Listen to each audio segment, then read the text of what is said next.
में पाठ 3 हरा भरा जंगल पढ़ेंगे। बच्चों, इन पशु पक्षियों के चित्र पहचान कर आपको इनमें रंग भरना है और उनके नाम लिखने हैं, जैसे तोता, बंदर, कौआ, सिंह, सांप, मगरमच्छ, कछुआ, मछली, मेंढक। जंगल के पेड़ तो बहुत हरे भरे लग रहे हैं, लेकिन कुछ लोग इन्हें काट देते हैं।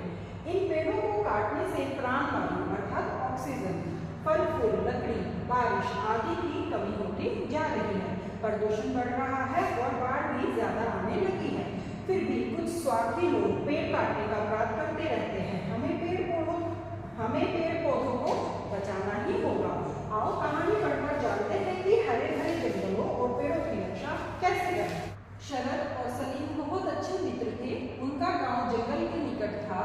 गर्मियों की छुट्टियों में दोनों खेलने के लिए प्रतिदिन जंगल में जाते थे।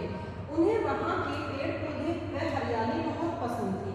उन्हीं में से एक पेड़ उनका मनपसंद पेड़ था, जामुनी।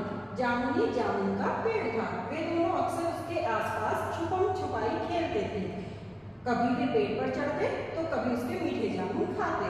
जामुन का वह पेड़ बहुत से पशु पक्षियों का घर भी था।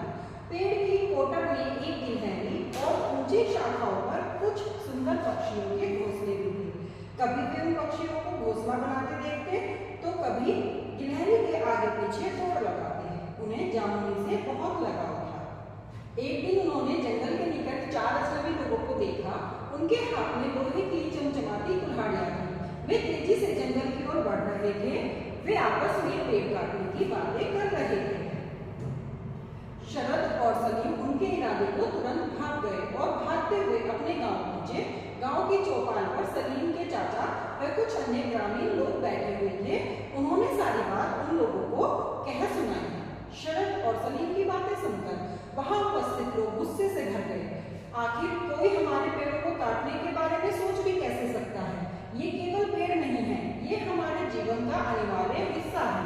सलीम के चाचा ने क्रोधित होकर कहा, आज हम इन लोगों को सबक सिखा कर रहेंगे। ये प्राणवायु देने वाले हमारे वृक्षों को काट रहे हैं। वृक्ष हमें अन्न, फल फूल, सब्जियां, पशु पक्षियों को आवास, लकड़ी, कागज, बारिश और न जाने क्या क्या देते हैं।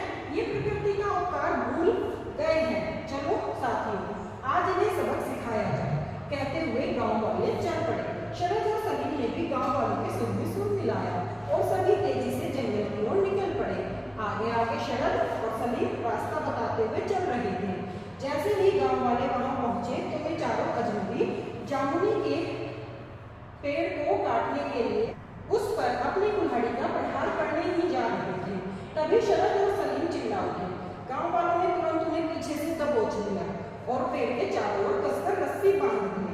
वे चारों बहुत घबरा गए और गांव वालों से माफी मांगने लगे। गांव वालों ने उन पर दया करके उन्हें छोड़ दिया और जंगल की सीमा पर यह चेतावनी भरा संदेश लगा दिया, पेड़ पौधे मत करो नष्ट, सांस लेने में होगा कष्ट। इस तरह शरद और सलीम ने अपने प्यारे जामुनी को बचा लिया और सभी को यह संदेश दिया कि हमें पेड़ पौधों की रक्षा करनी चाहिए, कि पेड़ पौधों को नहीं काटना चाहिए, क्योंकि उनसे हमें फल फूल, छाया, ऑक्सीजन, बहुत सारी चीजें मिलती हैं। तो हमें पेड़ों को बचाना चाहिए।